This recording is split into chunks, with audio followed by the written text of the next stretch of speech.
So we are in our series on why we need religion. And for a full transparency, when I first heard we were going to do this series, I was not excited. I don't like the word religion, like a lot of people. It's very institutional. It's very much the bad guys. It feels like the thing you use to control people, and I really don't want to be controlled. So it's like, okay, yeah, sure, we need it. I know, maybe, I don't know.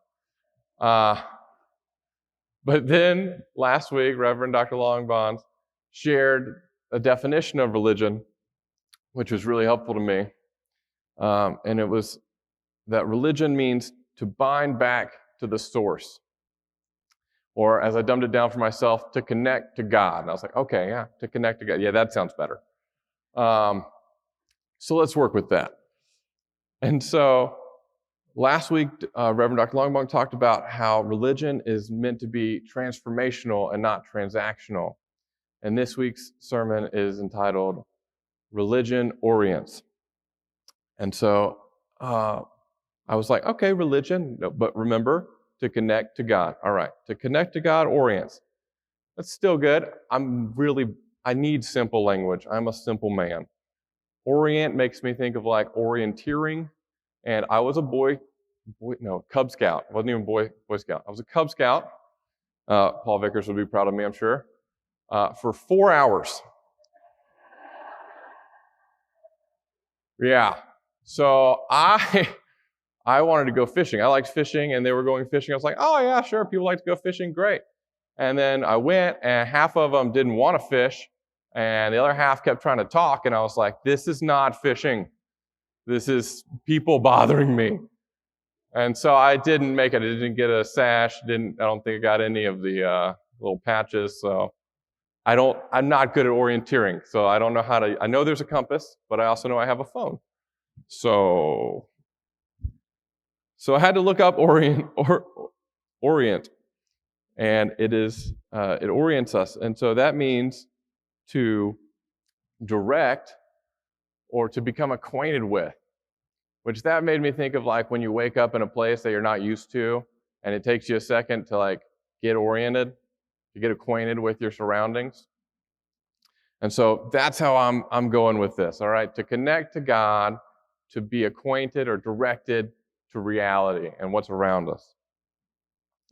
And so looking at the text today, I was like, all right, let's look at this. Let's see what God has for us on what religion is for and how it orients us. And so first verse 12 says, the Lord said to Moses, come up to me on the mountain and wait there, and I will give you the tablets of stone with the law and the commandments, which I have written for their instruction. And I was like, no, don't be about rules.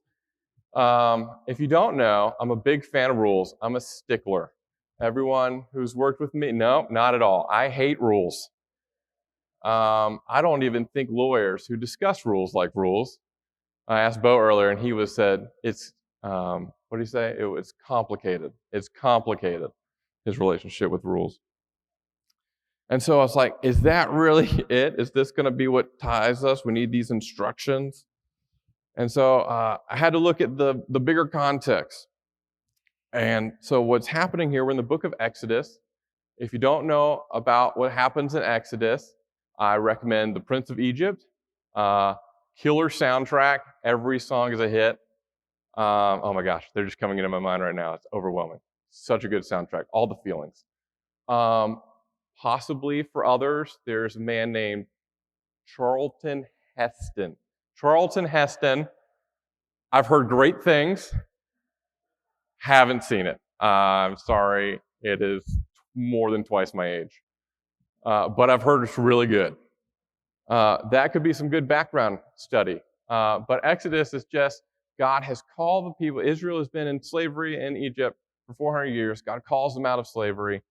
He uses Moses to show these signs and wonders of how magnificent and powerful God is. And then he leads the people out. God totally destroys Egypt. Yay, good guys. Bad guys lose. Awesome. And then they're in the wilderness. And it's like, okay, now what? We had a stable yet horrible environment, and now we have an unstable wilderness. And they've been following God in these clouds or in pillars of fire, which that sounds awesome.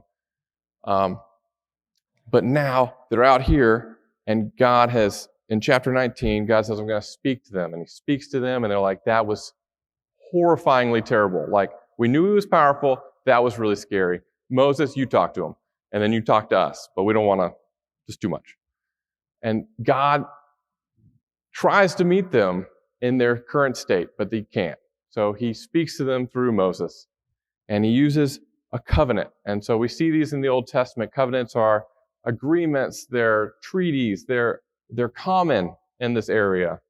It's not anything groundbreaking or new that they wouldn't understand. It's how they can understand a relationship with such a mighty and powerful being. And so we are looking at the covenant relationship. And so the point of the covenant is that God has called Israel to be his special nation, the nation where his presence will be. So one fun thing when I was reading and learning from smarter people than me is that anytime you see those clouds or the symbols of fire, especially in the Old Testament Exodus, that is symbolizing God's presence, God's being with his people. That's connecting to God. And so God is laying out this covenant. He's saying, you're going to be my people. You just do what I say, and we're going to have a great relationship. Like, I care about you. I want what's best for you.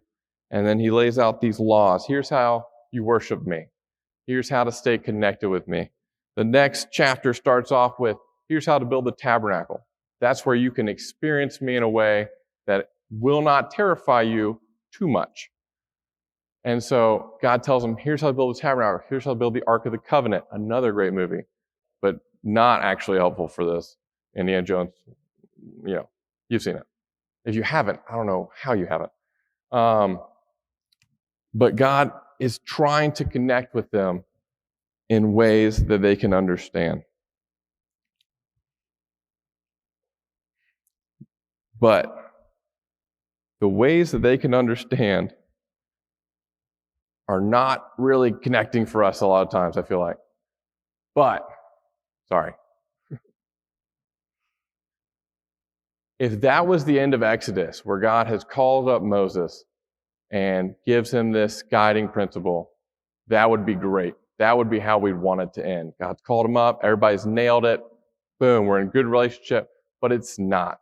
Moses comes down from the mountain after God gives him these commandments and instructions, and people are already worshiping a God they made. It's been 40 days, which you would think is not a long time, but I've been behind a couple of you 40 minutes after service, and okay? Or you've been behind me 5 minutes after service, and you know that I did something dumb. So,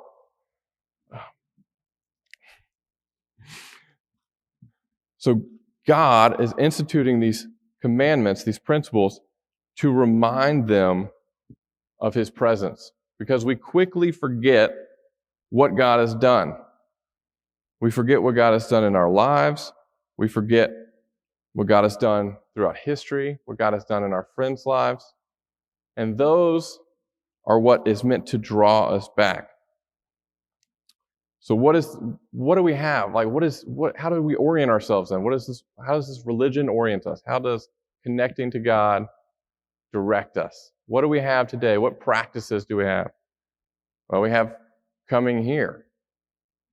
We have partaking in communion.